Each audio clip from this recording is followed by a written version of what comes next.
Bog Medicine by Anne-Marie Caron. Drink these star-leafed nettles and keep in your purse a fern. To become invisible, say your harm to the hill. This hill is pagan. This hill is hill. It will answer in bog tongue and occasional fire, burning back the earth along the heather stream, despite bold heels of rock, despite the kissy mink, despite a saintly air, until the stream runs dark with what needs to blacken out of you.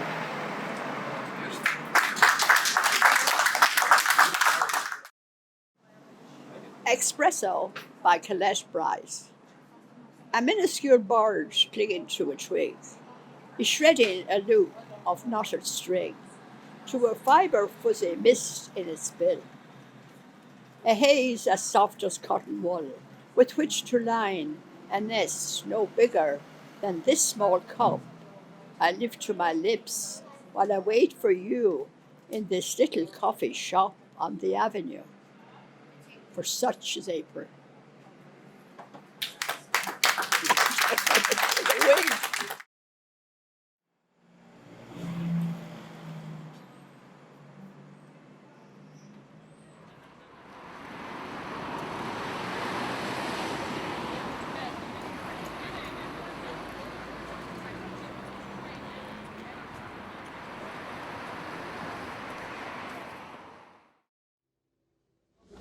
Iadis, Gur the Yasog Hark Temple Erbahuran, the Whitog Frema Oscar, Fosk Yagani, Dane Common Wader Erbahuran, Dane Fosak Ella, Dot Lekin, Fort Lekinsa, Farmer Shin, Fihe Second, Truckabader, Klachdik Gomelho, Gudugami Arish, Carrick, Artisan.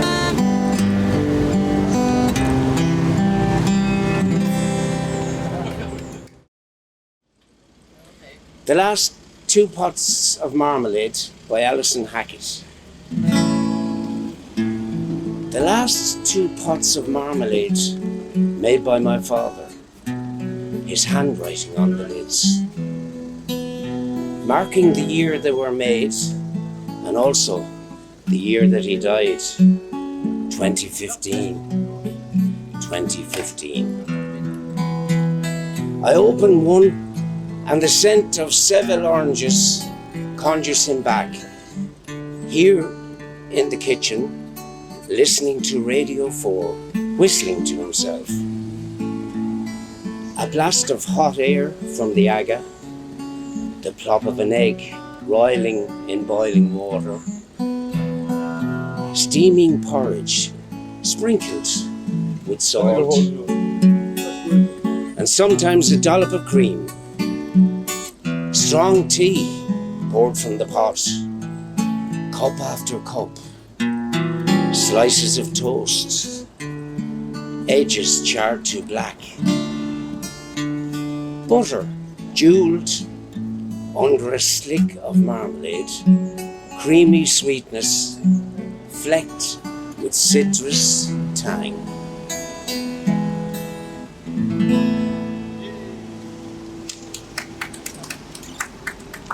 That it?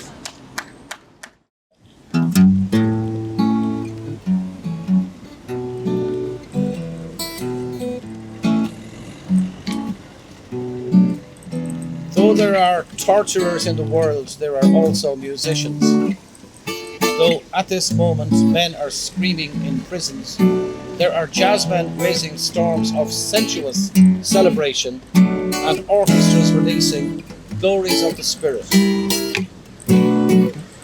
Though the image of God is everywhere defiled, a man in West Clare is playing a concertina. The Sistine Choir is levitating under the dome of St. Peter's, and a drunk man on the road is singing for no reason. Man on the road.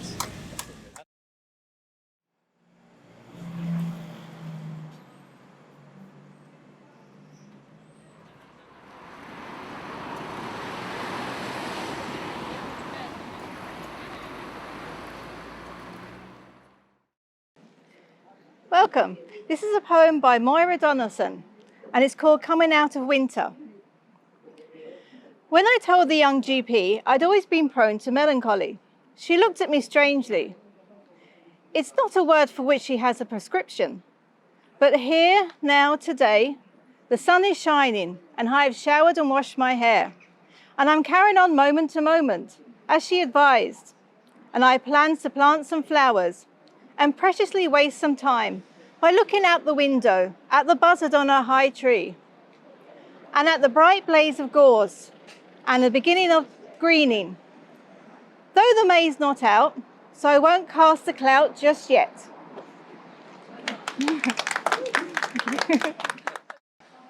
This poem is called Breakfast by Roisin Kelly. How to know someone. Watch as she prepares her breakfast. The dry brown snow of cinnamon into porridge. Toast buttered right to the edges and cut into triangles. The way it would have been done for her by someone she loved once. She spoons coffee into the pot, hesitates, adds another half spoonful. Every morning she dips her nose into the bag of grounds. And if she then holds it towards you, she is trying to find out if the rich musk will stir your own memories of long gone cafes, old lovers, and you must smile. Thank you. This is a poem by Derek Mahan. Everything is going to be all right. How should I not be glad to contemplate the clouds clearing beyond the dormer window and a high tide reflected on the ceiling? There will be dying, but there is no need to go into that.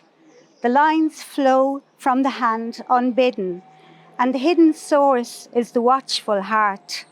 The sun rises in spite of everything, and the far cities are beautiful and bright.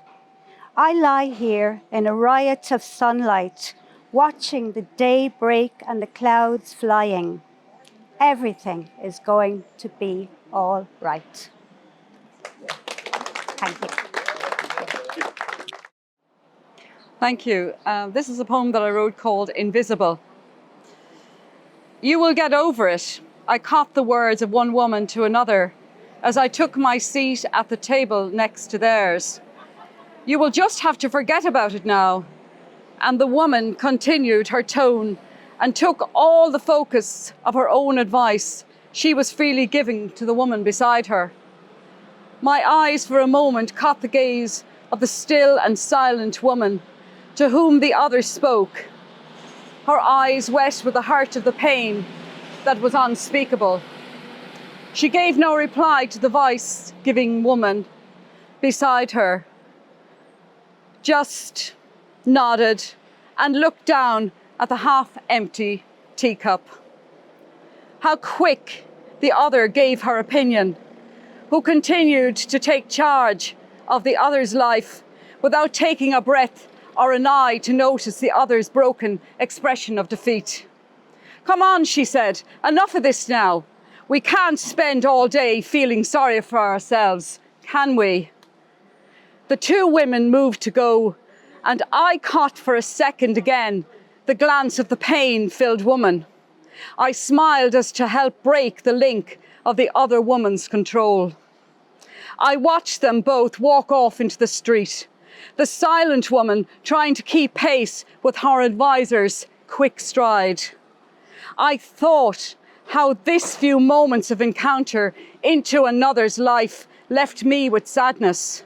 A stranger's life who I may never see again, yet somehow hoped that my smile would stay with her and tell her that someone recognized and saw her pain. For that is what she needed most of all.